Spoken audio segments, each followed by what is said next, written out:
And my name is Sipple. I have been working with nonprofits for almost 30 years now. That sounds strange to say, but I have, in sort of every role imaginable. So everything from program, I started an Alzheimer's program at a CCRC, to being an executive director, to working in development office, creating development offices, to helping start nonprofits, to being on boards, and to doing consulting. And so kind of it's helpful to have that sort of broad range of experience in terms of knowing which pieces will fit in what kinds of organizations. Now, I asked you about life cycle. You can be in a life cycle that has nothing to do with your age. One of the examples I like to use is I was on the development staff and also the board liaison for a retirement community. They were over 100 years old, but their board literally came in and took residents out on rides and folded napkins at the community lunch tables, and that's what they did. And I was there when they became a governance board, so I watched the whole process from start to end. So that was also a very enlightening experience. But just to know, somebody can be a well-established organization and their board is still not doing actual governance. So let's talk about that. What are boards supposed to be doing? So I have slides, you have them. I'm not going to go through them slide by slide in terms of talking through each thing that's on them, but I will give you some other information, but I wouldn't worry about writing stuff down from this because you have it in your books, okay? So board duties. There are actually 10 board duties. These are the main 7, all put together. What your responsibility is as a board member. So you are ensuring the legal and ethical integrity of the organization. The buck stops with you. So if something happens, it is your responsibility. So how many of your organizations have directors and officers insurance? Oh, yay. Okay. You need that. So you want to make sure that board members are covered individually in terms of if anything happens to go wrong in the organization. You always hope that something doesn't, but you want to make sure that you look into that. Building a competent board. So it's the responsibility of the board to make sure that body of people is well educated in terms of whatever your organization does. So you have to be able to continually educate your board members about your particular field. You're also making sure that you're looking at the board as a whole and saying, I have a finance person, I have someone with a legal background, looking at sort of what your needs are, where your board members fit, and where you have holes. So as you go out to look for board members, you're not looking for warm bodies, you're actually looking for people who fill those holes for you. That's especially important when you're starting a board, but it's important all the way around because you always need folks to take on those sort of roles, especially if you don't have staff. The main purpose of a board is to, as you start, to determine your mission and purpose. I would say that never ends. You're always going to continually try to keep the mission in mind. You're going to be looking at that. I would recommend at every board meeting to make sure you are staying in line with what you have said your mission is. If you want to look at that and say, you know, we want to do this particular thing. Okay, does that mesh with a mission? Does that change our mission? What do we want to do and how do we want to do that? But keeping that in mind. Ensuring effective planning has to do with that as well. Monitor and strengthen programs and services. And that's what we'll talk about today in terms of how do you do that and not get in the weeds rather than stay a strategic body. Protect assets and provide financial oversight and ensure adequate financial resources. That's fundraising. You'll learn a lot about that today. There are a lot of our different programs. We'll talk about fundraising because that is one of the main responsibilities of a nonprofit board. You have to make sure that you have adequate funding to make the organization happen. Enhance the organization's public standing. You need to be an ambassador for your organization. So you need to go out and talk about it. And then select, support, and evaluate the chief executive. That is assuming that you have one. One of the things I will say about that in terms of getting in the weeds is legally, your board has one employee. So if you have a chief executive, that is your employee. You as board members are not responsible for any of those employees underneath the executive director. Okay? So we can talk about that a little bit more too. So, tell me this. What do you enjoy most about the board that you're serving on? What do you enjoy most? What do you enjoy least? The mission. Mission? Okay. That's it. While we're here. Yes. My board members. Say it again? My board members. Oh, yes, yes, absolutely. So people can be drawn to an organization for the mission. They might stay because they really enjoy who they're working with and who is helping make that mission happen. What do you enjoy about your board service? Yeah, seeing our clients get served. So again, the mission. Yeah. But I guess I would add being able to apply my talent, my skill set to things that an organization needs, and then seeing the organization, move ahead because of that. So it's personal fulfillment. Yes. And I will also, I serve on the Pennsylvania Nonprofit Organization panel at the Yes. state level, and one of the aspects that I really enjoy is the discussions and opinions and expertise from different members that even sometimes takes longer to make a final decision. Yes. That's the best. I really enjoy that because you really learn a lot throughout the whole process.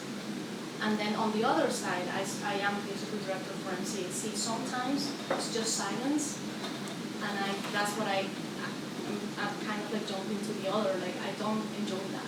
Right. It's great to have that challenge and have a deep conversation and make sure that everyone participates. And Perfect, yeah. perfect. Okay, we will actually dive really deeply into that piece. Okay, anybody else? I think I enjoy the commitment to the agency and the community. Right? Okay. I think that's key for me. If you're not doing both, I think you're missing the point. So I think that I enjoy to the community. Okay. Yeah. And the other way around, what do you enjoy least? The amount of time it takes. The amount of time, okay? That's true. Being on a nonprofit board can take a lot of time, especially if you're the board chair. Shucking and jiving for money. Shucking and jiving for money. Oh, how interesting. Okay. Yep. Yeah.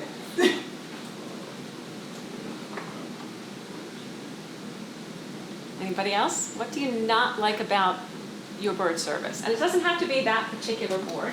I mean, if you served on other boards, what was something that just really drove you crazy? The silence if you're coming to a board meeting and nobody's having discussion, that can be very challenging. Yep. Go ahead. I was going to say, in my career, my job, I saw the people I worked with every day. And so that made communication easier. Right. With the board, with our board meetings are every 2 months. So some people I'm in contact with regularly, others I'm not. And then I feel uncertain what people know and don't know. And Right. is communication enough? Is it communication too much? Right. And that kind of stuff. So the whole, that is a different. So that is interesting. So in terms of being on a board, especially boards that don't meet monthly, and a lot of boards don't, how are you working to bring that board together as a body so they know each other, so they have a level of trust with each other? Because if they don't, they won't have those discussions and they won't make effective decisions because either they're afraid to speak up or that level of trust isn't there. Yeah. And So, the pandemic with being Zoom, Yes. not in person either. Exactly. So how do you do that? So, especially through the pandemic, that was difficult. There are a lot of people who really had a hard time connecting over Zoom. And say you became a new board member during that period of time, And maybe right now is the first time you have met this group of folks. That can be interesting too. So, anything else you haven't liked about board service? Just unfortunately finding some board members who are not as invested in the mission as you thought they were going to be, Okay. or they have a lot of other things going on in life, and so they're not really collaborating with you. I mean, they're showing up, but they're not really investing their mental energy to the degree that you'd like them to. Okay. So, We can talk about that too. Because a lot of times every board you will hear it. There's only a couple people who do it all. yeah. You'll hear that from boards, you'll hear that from executive directors. How do I fix that? So, okay, boards get stuck. So let's talk about that in terms of what everybody just said. Boards get stuck if there's a lack of clear nomination and orientation process. How many of you have board job descriptions? Awesome, okay. How many of you are actually following those and then evaluating the board members on those job descriptions? Oh, on the actual job description versus a generic job description? No, a board job description. Yeah. Okay, Yeah. no, not following? So what's missing? So what's on, when you bring a new person in and you say, here's your job description, here's what we expect of you. What's missing in terms of what's not happening? So we do the orientation at first, and we involve few members, particularly executive officers. But I think we're missing to have the capacity to be consistent. Okay, Because throughout the years, I've been observing, like sometimes for a new board member, it's a lot to learn It about is. organization and the mission and then the responsibility of the members. it is, absolutely. And if you don't have that consistent orientation or support for the new board member, then there's Okay. not much engagement or direction even. Yes, Yeah. Go ahead. We had that same issue until recently. And what we started doing is, and we had this in our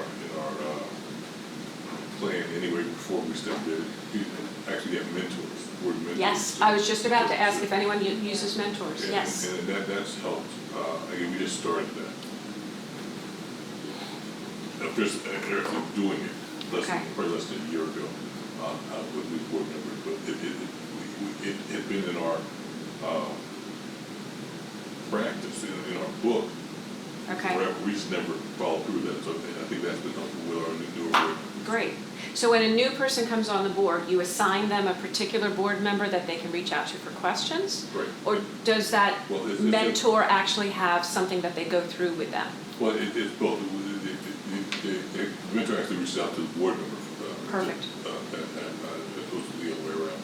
And then, talk about what they're, like, if they're like the treasurer or whatever, if that's their position, talk about that and making sure that they know how to connect with the financial folks and that sort of stuff. Okay, Also, just about the organization in general, because if you're a new board member, you kind of know it, but you may not know right.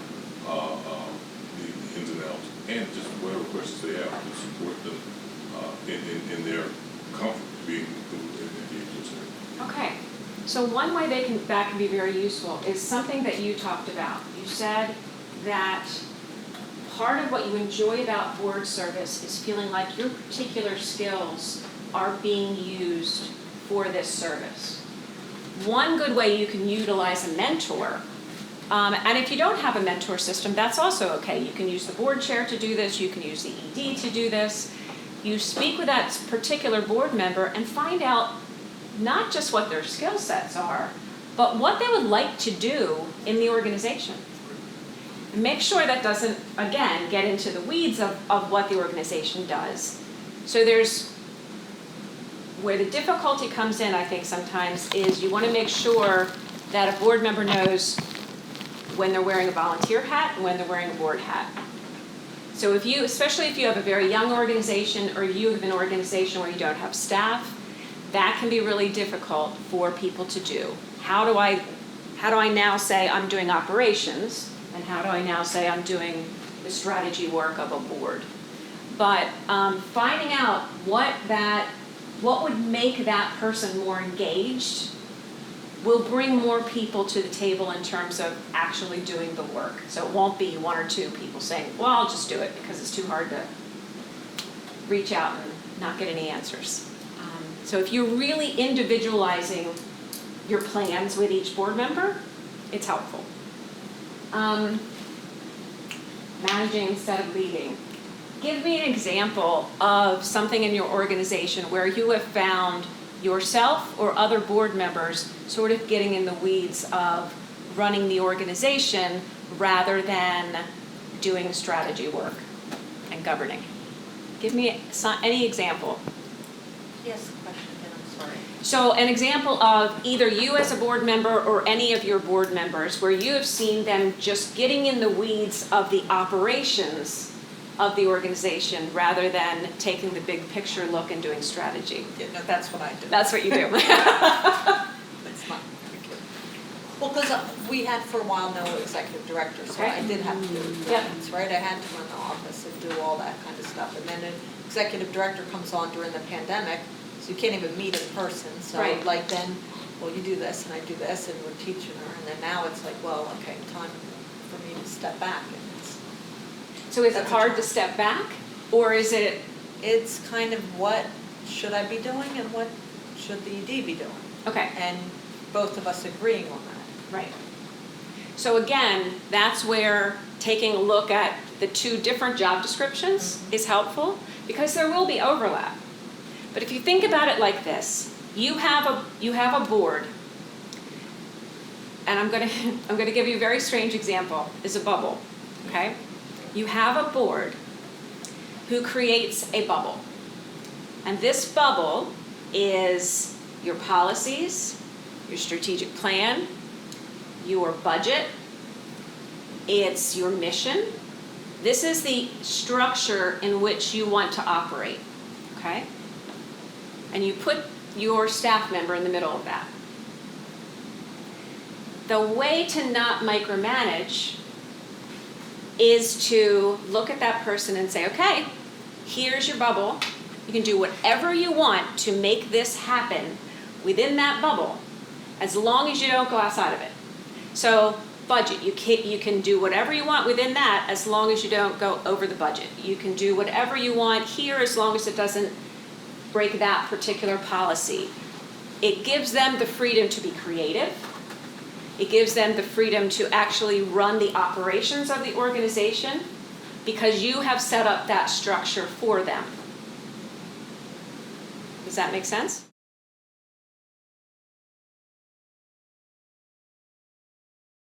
Researcher, can this person go out and look at prospects for your organization? Can they go out and look at partnerships that you can be doing? Can ambassadors, have you given your board the tools to be able to talk eloquently about your organization? Have you given them tiny stories that may not have people's names attached, but they will tell a story about someone your organization has touched? So I'm going to stop this and talk about agendas. One of the ways to get out of the weeds is to look at your board agenda. Board agendas usually go, we're looking at the minutes from last time, we're approving the financials, we're doing the committee reports, we're done. A lot of people, if they are, especially if they're not engaged and doing some of the work of the board, if that's all they're seeing and that's all they're doing, they're probably not going to stay.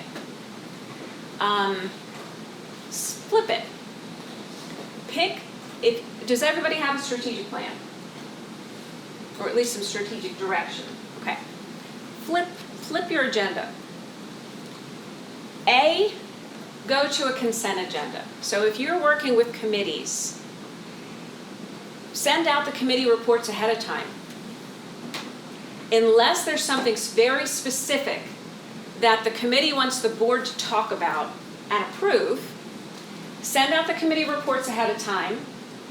At the board meeting, your consent agenda is, has everyone read the board committee reports. Can we approve them all at one time? Done. Then you have time to actually sit in that board meeting and do what you talked about in terms of really get to know those board members and really do some interesting deep dive strategic chat, which is where the good stuff happens. So pick one topic for every board meeting, and that's the strategy part. Now, it could be from your strategic plan. We want to talk about this. We're running out of space, we need a new building. We have to decide what our next steps are. Great, that's your thing. It could be the pandemic just ended, and so we want to go back to in-person stuff. How do we do that? Boom, there is your strategy piece. Pick one thing that's going to get everybody talking, and it's either the board chair or sometimes even the ED poking to make sure that everybody's voice is heard. It should be the board chair. So you have that topic, but you want to make sure that you're hearing everybody's voice so you're promoting discussion and there's no silence like you talked about. That makes it a much more dynamic board, and that gets you out of the weeds because you're making sure that you're focusing on strategy at every meeting. Does that make sense? In terms of problems about being in the weeds, aside from what we talked about, is there anything else that you want to discuss? Because we have a lot of knowledge just right here in this room. The other thing about the consent agenda, it also makes the meeting get shorter and more concise. Absolutely. And that's valuable for board members who don't want to be there for hours. Correct. So it's wonderful. Now what you have to make sure is that people have actually done the homework and read them. Yep. So that comes out soon. It does. And some of that also though goes to your committee level. It does. Because you having committee reports, Yes. I know that your committee needs your finance. And I know that you've been meeting and that you're on top of it. I just need to know that, as a community foundation, we have a bump. If the finance committee hits a bump, it gets brought up to the board. Correct. And the board is made aware of what's going on. But other than that, and that's not my strength. I'm going to rely on you. So if you present it Right. and maybe just a highlight, I like a highlight, Yep. like a real short, even though it's in the report, just Yes. a real short highlight that, market's down. I'm just using this as an example. Market's down. Right. We're within a reasonable range considering everything that's going around. Don't forget we do have a bump in there, and we'll let you know if there's a problem. Just something very brief. See, and so the bubble that I talked about in terms of hiring your one person, that also goes for the board. Mm-hmm. And what you're doing is you have all these responsibilities, absolutely. You are ultimately, the buck stops here. But you can delegate that to a smaller committee of you. And that's where the work should be getting done every month. And when you come to the board meeting, it should be, if there's a bump, you chat about it. You should be moving forward the strategy. Otherwise, that never gets talked about. It gets bumped to the very end and you get stuck in, who's going to run this event? Or, do we really want to send out A flyer on a flyer? Or do we want to send out this ask twice a year? I mean, people are going to get really sick of us. But should you be talking about that in a board meeting? No. So try to... Can you say that again, like for the people in the back who just get mad? Oh my Absolutely, goodness. but a lot of board meetings get derailed Yeah. by that kind of level of detail. What you're talking about is a whole other thing. But in terms of the level of detail that I sometimes see at board meetings, it's that. It's, hey, I'm responsible for running this meeting, this event. Who's coming and how do we make sure? No, that should not be done in a board meeting. Everybody's busy. If they have committed their time to you, make sure you're using it wisely and you're using it well. And if you are looking at, if you have your board chair, and I know this is extra work, if you have your board chair have a one-page something for each board member, this is that person's skill, this is what they'd like to be doing, because maybe what their skill set is not what they want to be doing at the board, okay? And this is how we can keep them involved. So you're keeping a pulse on each one of those people and making sure that they're cared for. These are volunteers. You care for your volunteers. Sometimes you forget about the board. Yes? Just an idea that I felt worked well on our board last year when we did a the deep dive strategic chat and putting together our new strategic plan, is that as board chair, I set up the parameters of what the chat was going to be. Now, I didn't want to dictate that, but what I did was say, well, here's an issue we should talk about. Okay. Here's the background on it, here's the dilemma, if you will, and here are some of the options to get everybody kind of thinking on the same direction, not tell them what to think. But I was fearful that it would go into kind of a free-for-all, like, well, how about this, how about that? And I felt like the board responded very well to that, because they felt like there was a level of organization to the discussion that didn't waste their time, so anyway.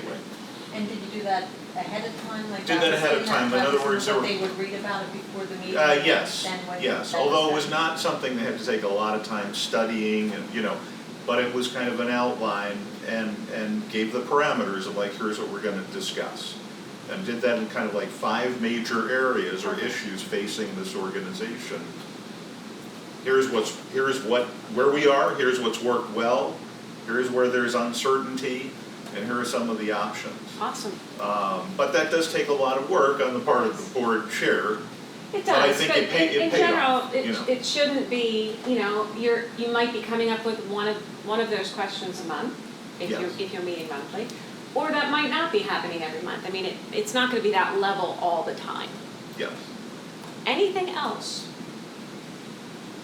So how do you switch from, so what we do is we have committee reports and they read out then. Yeah. So I like the idea of sending it ahead of time and reading it. So then, what's that first meeting like, you're saying? That first meeting has everyone read the committee reports? Can we approve them all? Is there anything that anyone wants to pull out of one of them to discuss? If not, can we approve them? Done. And then you're on to the next thing. There is an example of one of those kind of agendas in here, yeah. And one of the things we have is that what we'll do is that we'll put in the beginning of the report sort of any motions or any, questions that need to be discussed. Absolutely. And the rest is for, just for people's edification and information. But if there are, 1 or 2 points that, like a motion or something, then we discuss that. But everything else is in the committee level. All right.